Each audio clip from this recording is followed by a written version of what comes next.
So I'm really interested in how the media and the way it portrays people is not a mirror. It's not like a directly reflecting mirror. It doesn't show you what's there in a true way. It distorts. It's a distorting lens. But I think a lot of people thought I was very confident.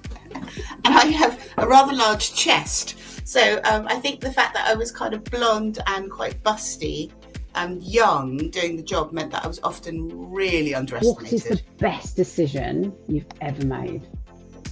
Marrying my husband. Welcome everybody to the Beginner's Guide for Being a Grown-Up, which is my passion project, talking to interesting people about their lives and the things they've learned since they've become an adult.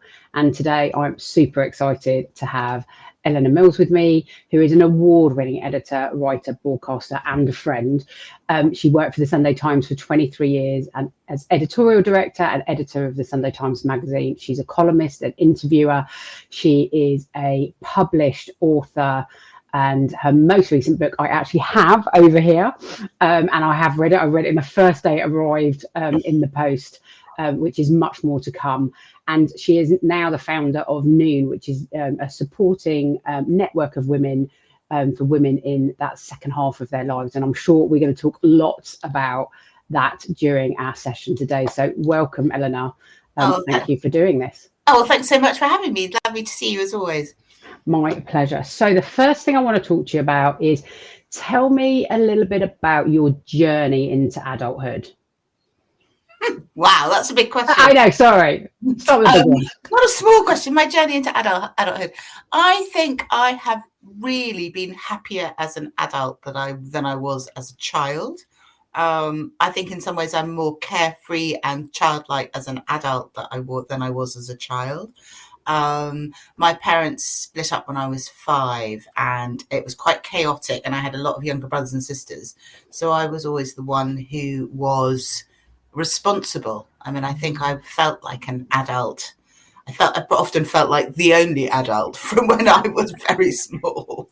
So I think in some ways becoming an adult for me has been about actually kind of letting go of some of that kind of sense of responsibility and having to look after everybody that I definitely felt when I was younger, particularly when I met my husband, when I was in my mid-20s, he was the first person I felt who kind of really looked after me. So I think I've kind of slightly kind of gone backwards in my kind of adulting. I'm sure most people talk about having had quite a kind of carefree childhood and then becoming more kind of grown up. Whereas I think for me, I've settled into, over the 3 decades I've been with my husband, actually having somebody there to look after me. And that for me is a kind of more tricky thing to believe in maybe than doing everything myself. I mean, I think I just learned very young that if I didn't do it, it wasn't going to happen. And so I've always had a prodigious kind of work ethic. And actually, I think one of the things I'm trying to not exactly leave behind, but kind of have a different relationship with since I've left my enormous job in journalism and all that kind of thing, is trying to actually, I don't know, be a bit less responsible, be a bit less adult, be a bit, more kind of free, and also asking oneself that question of how much kind of success or, kind of worldly success does anyone need, and at what point is one allowed to kind of get off the treadmill and maybe live in a different way. So that's a very long and rambling answer to No, great answer. No. So tell me a little bit more then about that route into journalism for you, and kind of how you got to where you are today. So I had a very kind of high achieving kind of academic life. I went to St. Paul's girls' school, which is like, best girls' school for girls in the country. Then I went to Westminster at sixth form, where I was one of about 80 girls amongst 800 boys. Which is quite a good preparation for working in the Sunday Times newsroom and journalism generally. I then went to Oxford, which again at that point to read English, and at that point university had only had women in the men's colleges for about kind of 10 years. So I've always, and I had 6 brothers, so I kind of grew up in a, I was quite good at holding my own amongst quite tough macho men, and in those kind of environments.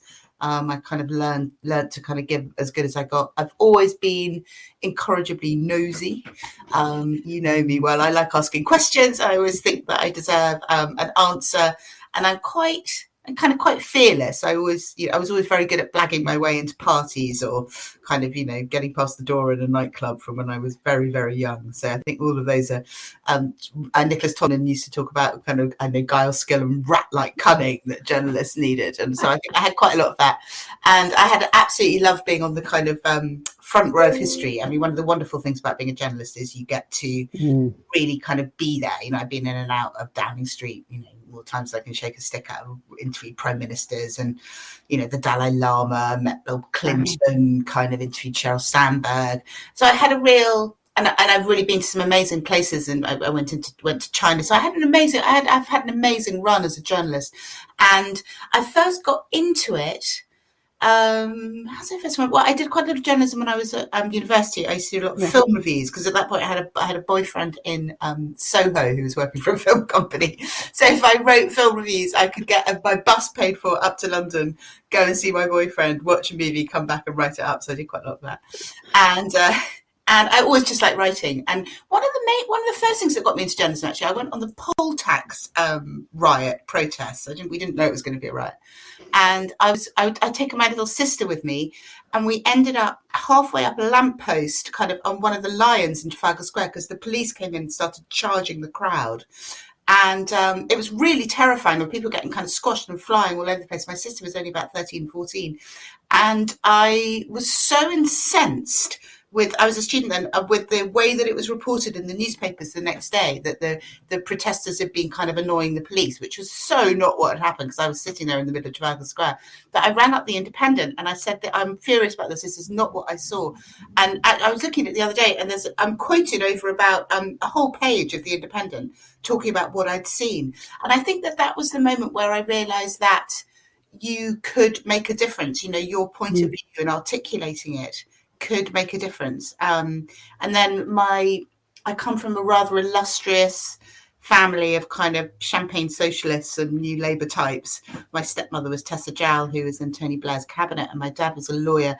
And so they very much moved in those kind of that new Labour establishment world. And I knew Alan Rusbridger, who was editing The Guardian then, quite well, because he was one of my dad's great friends. We used to have Christmas with them. And he got me some work experience when I left Oxford.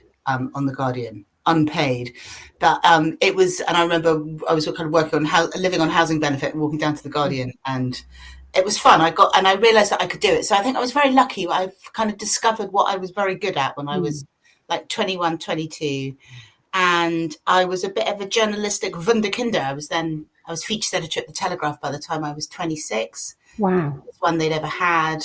So I was always the youngest in the room, often the only woman. Quite gobby, quite outspoken, probably quaking underneath, but I think a lot of people thought I was very confident. And I have a rather large chest. So I think the fact that I was kind of blonde and quite busty and young doing the job meant that I was often really underestimated.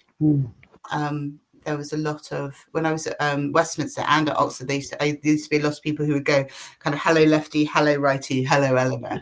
I spent a lot of my career with people looking at my chest rather than my face.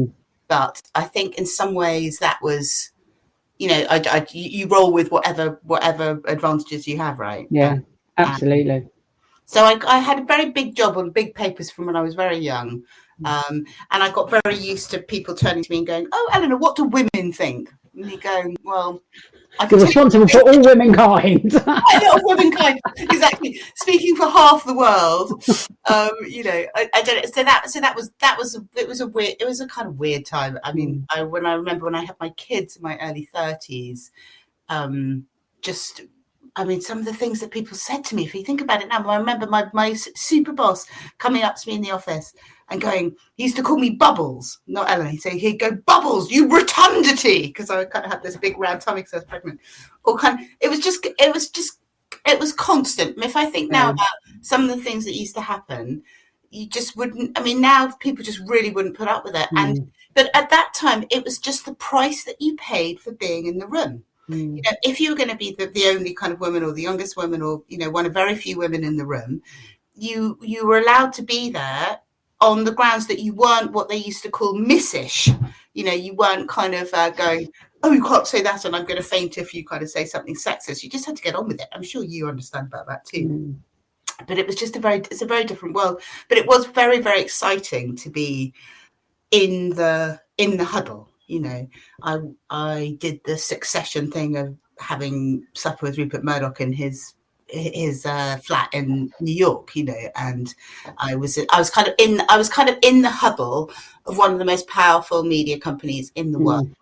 And it was jolly exciting to have a kind of front row seat and to see kind of how it all worked. I have to say I'm quite glad I'm not there anymore. It's kind of, since I've got out and decompressed, I can see that the relentless pace of that world and the way that you're constantly living on your nerves and watching the news and having to have an opinion on it. And I don't think it's terribly good for you. So I've tried to be a bit calmer since I left. Yes. And I think that's really interesting. I think one of the things I think is really interesting to you, as you were saying, is that people underestimated you. And I think with a lot of women when they're quite young in their careers but quite bright, and I sometimes think being underestimated is our superpower. Like, underestimate at your peril, you know? Yeah. And actually then you navigate your way through. But as you say, very different world to the one that probably operates today. Well, I think yes and no, because I think that actually the corporate world still prefers women when they're kind of in their 20s or early 30s and rather young and pleasing on, you know, quite a few levels. Yeah. And then when we get older and a bit more bolshy and a bit more, you know, a bit less physically pleasing and a bit more prepared to challenge, and, you know, you've done your job for 2.5 decades, you know what you're talking about. I think that there's quite a lot of senior men who still don't really like that actually their kind of optimum corporate woman is, you know, 20 something, rather beauteous and quite pliable. Yeah. And then as we get older, I think they then underestimate us even more, right? Yeah, well, absolutely. I mean, and that's, as you know, that's been very much kind of my thing. So I left the Sunday Times after 23 years, which was a bit of a shock. I suppose no one ever thinks that they're going to be let go, but I was, and it was horrible because it had been so much my identity for so long. I'd done it since I left university. I'd had 2 kids, you know, I'd kind of worked all the way through in a very, very intense way. And then suddenly I was out. So it really felt like being kind of spat out or pushed off a roof. But I think that moment for me, because I'd been a columnist for a long time, I knew that big things that happened to me tend to also be happening to other people who were reading my column. And that often the things that most cut through were the things that people didn't want to talk about. And so after I was made redundant, I wrote about that in quite a kind of visceral way about how awful it felt. I felt like I, you know, almost felt like I died. And it was run in the Telegraph with a terrible headline. The worst thing about these things was headlines saying, you know, I was on the scrap heap at 49 or something.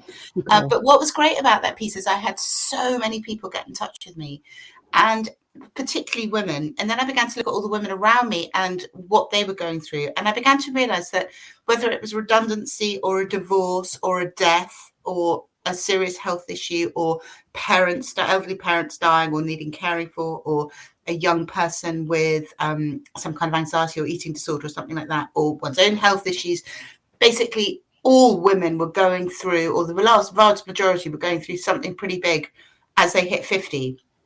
And so when I was Googling around after I left the Sunday Times, trying to work out what I was going to do next, and really feeling like I was in free fall, I remember Googling like midlife redundancy, or what to do after redundancy and midlife. And all I got was the HMRC website, which was not the kind of inspiring copy that I'd had in mind. And so because I'd been a journalist and editorial director and run all these things for so many years, I decided that I would set up the kind of thing that I was looking for when that happened to me. So I set up noon.org.uk, and I called it Noon because in the 100-year life, 50 is only halfway through. So it was kind of noon. It was only lunchtime. And yet everyone was making me feel like my best days were kind of definitely behind me. And I just really wanted to change that. And what gives me the most happiness and satisfaction, the true kind of adulting, I think, is the way that this organization that I've set up, and which you so wonderfully run one of the circles for, has helped other people who have been lost in that dark midlife wood. And what we discovered from the research that we did at Noon was that over half of women by the time they hit 50 have been through 5 massive life events that often they all hit together in what we call a kind of midlife collision, or a midlife kind of what used to be seen as a bit of a kind of midlife crisis if we were thinking about men and Ferraris and sex. But not, which had never really been attached to women. And also it's kind of a crisis, but it's also, I like to think of it as a chrysalis, that it's actually the thing that kind of changes us, forges us in fire, and allows us to become the women that we always wanted to be. And so there's something about this point where a lot of things kind of fall away, and then we become, it's kind of like we kind of come through the flames and we come out of this forge a kind of new person with a different, and we really see at Noon this massive shift into purpose, which I know you have in a really strong way, and a sense of, okay, I've lived this much of my life, I really want the next bit to count. You know, what was I particularly sent here to do? And so I like your question about kind of becoming an adult, because I think for me, I now think about becoming an adult in different stages. So there's that bit between kind of 25 and 50 where you're really ticking the boxes that everybody else has set for you. You know, woman, you know, have you got a partner? You know, are you going to have kids or are you not? 30% of our women actually don't have kids. You know, have you got a career? You know, have you got somewhere to live? You know, all those tick, tick, tick things. And actually, I think sometimes it's only when we get to 50 and we get hit with this kind of maelstrom of stuff that we finally have a chance to pause and go, well, it's all very well everyone else wanting me to do all these things, but what do I actually want to do? Who am I really? If you take away all those shoulds and all that kind of, and for me, there was a massive kind of family propulsion towards achievement, kind of big achievement being the only thing that really kind of registered on anyone's radar. And I think I've now got to a point where I'm slightly thinking, well, how much of that is enough? You know, I had a big career as a journalist. I've just written a best-selling book. I've set up this big community, and there's a bit of me that now wants to just kind of be a bit more enjoy it. Yeah, I enjoy it is a good way, or just live in a more calm way. And I think that's partly because I've been like doing a big, you know, my job and running the thing and promoting the book for the last 6 months. Which takes a lot, doesn't it? Going back to what you were saying about when you were younger, that you felt like you had to be an adult before you were an adult, and then kind of 18, kind of maybe feeling a bit more freedom from that because you went off to university and got to do different things. Yeah. If your 18-year-old self was here, what would she recognize about you, and what would she just be like absolutely amazed by? Oh, what a lovely question. I think she'd be pleased that I've written a book, because I think I always wanted to write a book, so I feel really happy that I've written my book. And I think she would be excited for me that I'd had such a kind of, you know, stellarly successful journalistic career. I think she would have been proud of all the stuff that I did at Women in Journalism. So I was chair of Women in Journalism for 7 years, from 2014 to 2021, where I set up a huge mentoring scheme for other women in the industry. And we really made a difference, I think, in terms of kind of pulling more women up. And we did a lot of research around what I call the male lens of the media. So I'm really interested in how the media and the way it portrays people is not a mirror. It's not like a directly reflecting mirror. It doesn't show you what's there in a true way. It distorts. It's a distorting lens. And so I was really interested in things like, you know, when Theresa May went to meet Nicola Sturgeon and the front page of the Daily Mail the next day wasn't about the two most important politicians in the country, like, meet each other and talking about policy. The headline was, "Forget about Brexit, it's all about Legsit." And it had a picture of Theresa May's legs and Nicola Sturgeon, who had the sexiest legs. So that is the male lens in action. That's going to matter what you're doing as your job. You're going to be judged on how appealing you are to the chaps looking at your legs in the pictures the next day.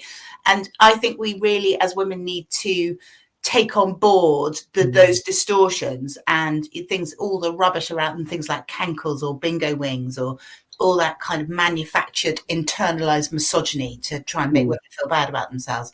So I was really I probably became a bit of a pain in the arse actually to my bosses, because I was quite kind of like, every news list, I'd be like, okay, every single woman on this news list is either arm candy or a victim. or, you know, and where are the women with agency doing something in their own right? Where are the role models? You know, where are we modeling what women can and should be?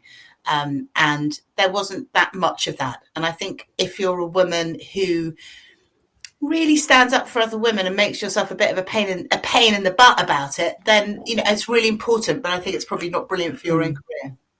But what was interesting is that the fact that I'd done all of that stuff, that I kind of stood for something bigger than just being Sunday Times executive, meant that I was able, when everything at the Sunday Times stopped, I realized that what I had when all of that went away was the fact that I did stand for something, that I had done all the stuff, that I had been championing women, that I was interested in the way that the media distorted stuff around them, and particularly interested in how we were portrayed as we got older.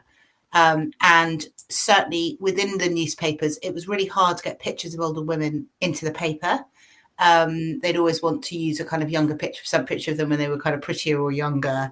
I had quite a lot of fights about that with various people. I remember the picture editor always used to say to me, "Oh, brighten up the page," which meant put a picture of a pretty girl. Or, you know, it was just the 1970s and the way they used to sell cars with kind of pretty girls draped across the bonnet. I mean, it's a bit like that. And I think that things have changed quite a lot in our lifetime, but we as 50-something women are a real pivot generation. We come from a kind of generation of mums. Some of our mums work. My mum did work, actually, and my stepmother, but the majority kind of didn't. So, and we were kind of expected to work all the way through. And I think for our daughters, hopefully things have kind of moved on a bit, but we are this kind of fulcrum between two kind of different views of what women were kind of for. And I think that there's quite a lot still to fight for. I mean, I think really a lot of my adult life has been about seeing how women still don't have equality. I think we were very gaslit about the fact that when we entered the workforce, we were given the lanyard, you know, we were allowed into the building, but we weren't being ushered into an organisation that was set up or thinking about us in any way. When I first went to Oxford, at my college, there wasn't a single female tutor. There were no women on the walls. When I got to the Sunday Times, they were like, "Oh, you know, what do women think?" You know, so I think it's less than 100 years since women got the vote, and I think we're in the foothills of equality. You know, we're beginning. We're on the nursery slopes. You know, the peaks are so high ahead of us, and yet the whole of women, we're being gaslit that we've got equality, that it's somehow gone too far. I mean, when we've got 92 women running FTSE 100 companies and only 8 men, then I'll start having a conversation about, has it gone too far? I mean, when I write about this, maybe when we get to 100 out of 100. Great. Oh, well, we could give them a few. I love it. When we've got loads of really kind of, you know, mediocre women running everything, then we'll have a good discussion about, you know, but how we're discriminating against men. All that stuff really makes me cross. I saw a T-shirt the other day, which I absolutely loved, which said, "May you have the ambition of a mediocre man." Yeah, I love that. Exactly. It's like, you know, when the world's run by loads of mediocre women, then we'll know that we're getting somewhere. That might end up on the reel, I feel. You've talked a little bit about kind of the shock when you left the Sunday Times and kind of reinventing yourself essentially, and what you wanted to do with your life and what it taught you. What was that your most difficult experience with kind of feeling dejected or rejected or failure? What was the thing in your life that you were like, wow? I think probably I think my parents' divorce when I was young was pretty horrendous. That was a kind of fault line that went down, you know, through me for a long time. And then I think getting kicked out of the Sunday Times was a massive thing, because it was so, you know, it was such a kind of extreme job. You know, we talk about hungry jobs. That was a job that it wasn't just a job. It was kind of like a vocation. It was your life. You could only do it if you just like eat, sleep, breathe it all the time. And so I think that it was a massive adjustment. And I think that for anyone who's been through a huge change, I think it comes accompanied with a huge amount of anxiety, and a lot of just really kind of sitting in uncertainty, not knowing kind of who you are or where you're going or which way is up, really, and just having to kind of hold your nerve and sit tight while you kind of get through the storm. My husband's mother's just died, and I can see that he's really in that state now. I think there are certain blows that we get in our lives which really knock us for six. And I think all you can kind of do in the aftermath is like, hold hard and also accept that maybe you're not going to know for a while. I talk to a lot of the women when they come and sit in the noon circle about it being okay not to know, that you're allowed to be what I call putty, kind of not knowing what shape you're going to end up in for a while. But I think we don't like that very much, despite the fact that everything is changing all the time. We human beings try and hang on to things which feel more familiar, or kind of, and so when that really gets thrown up into the air, I think it takes a lot of kind of rerouting. I think for me, what has been really helpful was, my family, but also a kind of having a root in a kind of something slightly bigger than myself. It sounds rather Alcoholics Anonymous, but and I come from a family of real, like, hardcore atheists. I was brought up by atheists and psychotherapists. Freud was the religion. So probably the most kind of shocking thing that I've said in my book, or that I say on things like this, is actually, I think what's got me through this big midlife crisis, my midlife pivot, is a sense of being part of something bigger than myself, and being able to kind of tap into feeling connected to kind of all things, and to kind of life in a broader way, and feeling quite a small part of a bigger puzzle, and that maybe my own things are not so important when put against that vastness. And maybe that's the real adult journey. I'm interested in what happens to women at midlife, but I do think that there's a sense that the kind of membranes become a bit thinner, and you become connected to something as we age. It's that wider sense of belonging, isn't it? I think it's one of the things I know from the noon circles, is the sense of belonging that all of the women get from being there, is just that feeling of having your tribe. Is almost visceral, isn't it? It's just so important as we manage through our journey of life, that you can't plan, and the things you plan to go wrong are not the things that tend to like completely throw you for six, as you say. The shock of leaving the Sunday Times was not something you could have planned for. Well, I think probably I could have done, actually. And that's one of the things that I say to the women now, is that if I was really to go back to my younger self, I think I would say no job ever loves you back. So kind of the loyalty that you feel that you have to this employer, if you put that above your family or above the other things that are important to you, I would say I wouldn't. And I also would say to everybody to think about what would happen if they got removed from their job tomorrow, because actually all the other things in your life are the things that you take with you. So actually, I talk about it now as being a bit like a DJ and having, you're playing your track. What record are you mixing in? I love it. That's a great analogy. What's coming in? But I think that's really important. And I think that at the Sunday Times, I've been there for so long, I'd kind of almost forgotten that something else could be kind of mixing in. So what I say to young women all the time is, so, what's your side hustle? What's the other thing? What would you do if you weren't doing this?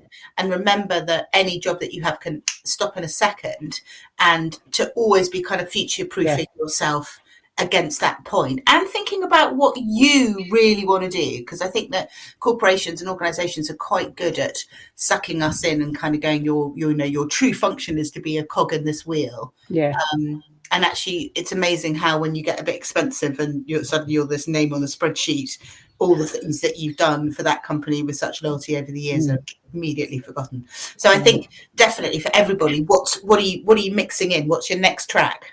And not thinking that the one that you're playing is going to last forever, because I think that the more we have the muscles for that, or the kind of expectation that might happen, the more the easier managing those transitions will be. I don't think you want to be blindsided like I was. No, absolutely. So and this is very related, so my next question is around kind of decision making. What is the best decision you've ever made? Marrying my husband. Oh, I love how easy that was for you. That's amazing. In a second, in a heartbeat. I went off to India when I was about 26 to go and see a friend. And he'd been traveling in northern India with Derek, who's now my husband. And I was sitting on the roof of the Shanti guest house in Hampi. And Derek walked up the stairs and said hello, and we've basically been together ever since. That's amazing. And that was, and it was not an obvious one. I remember coming back to England, he was still traveling, and saying to everyone I'd fallen in love with a juggler. He's a juggler, and he'd been kind of traveling all over the place. He is English, and he had been to university and stuff, but he'd been traveling for a long time. And I remember coming back to my job at the Telegraph saying I've fallen in love with a juggler, and everyone going, oh God, well, that's going to last 2 seconds, isn't it? And nearly 30 years later, we're still together.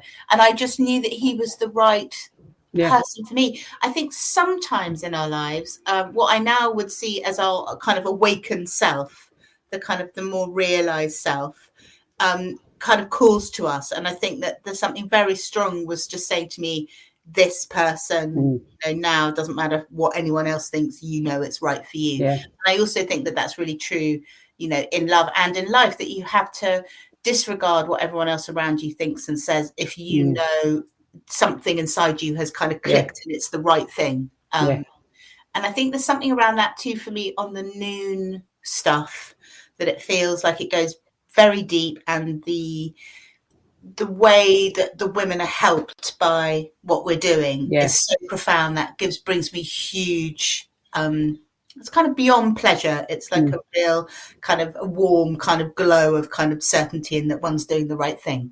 And I sit there and I really feel like we're helping people. Or I asked for some testimonials this week and they literally made me cry. They're so sweet. It's like, and you kind of think, oh, well, I have brought something good into the world. So so meeting my husband, having my girls, and I think setting up Noon, I think that's been a really important thing. And I'm writing my book, which I think has got a lot of truth in it.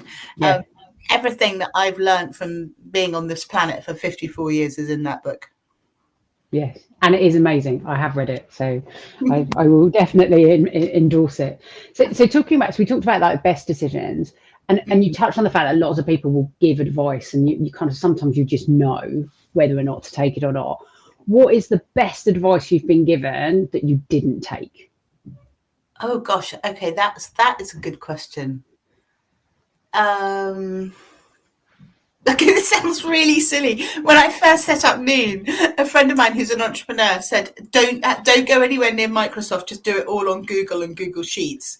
And I wish I'd done that, because I've now got all this stuff on different kinds of like Microsoft drives and things, and it's an absolute nightmare. So that was a piece of advice I should have taken. Excellent. Brilliant. I love it. So this is really good, Tom, because we're coming right to the end, and you've already given a couple of pieces of advice that you would give to your younger self or to a younger self. The one question I ask absolutely everyone who does the podcast is, if there was an actual beginner's guide to being a grown-up we could pass on to the next generation, what would you put in it? What's the one thing that you would want to pass forward to the next generation of the thing that really helps being a grown-up and navigating through being a grown-up?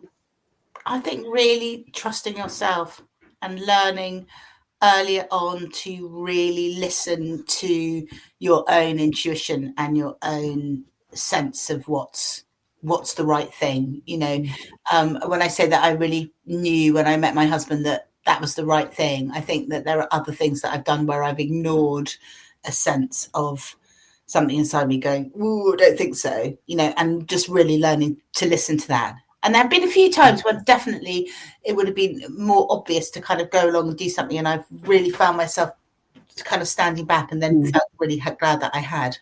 So I think that your kind of body knows somehow. So I just think not overriding that. And also I think for women, one of the things I wrote about in my book is that I feel like we're often forced to take a shape when we're young, which suits everybody else, and not to kind of allow ourselves to flow into the shape that we might have taken if we were really allowing ourselves to take that organic form.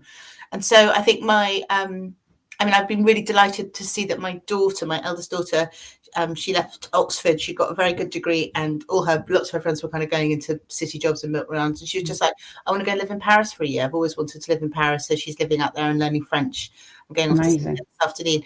So I think kind of doing more of the things that really bring you joy. I wish I'd spent more time in the sea.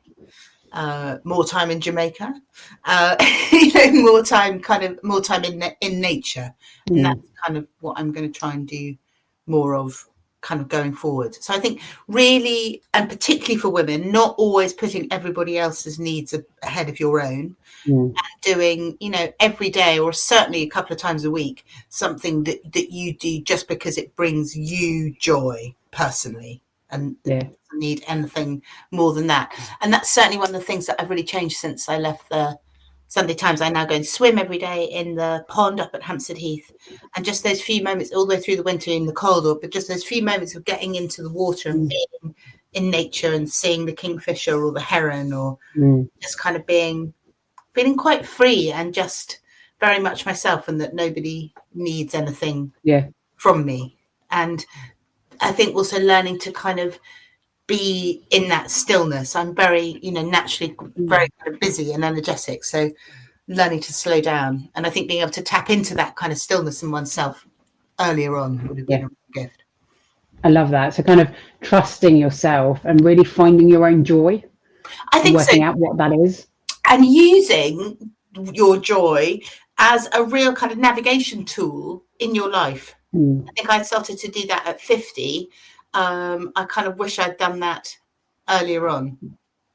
I think a lot of us, certainly, I can just really, it's something I've been really thinking about a lot, is I have a kind of, like a tyrannical work ethic, I think, which comes from, from very much from my family, or feeling that was the thing that has served me in terms of bringing some stability into my life, or kind of feeling in control.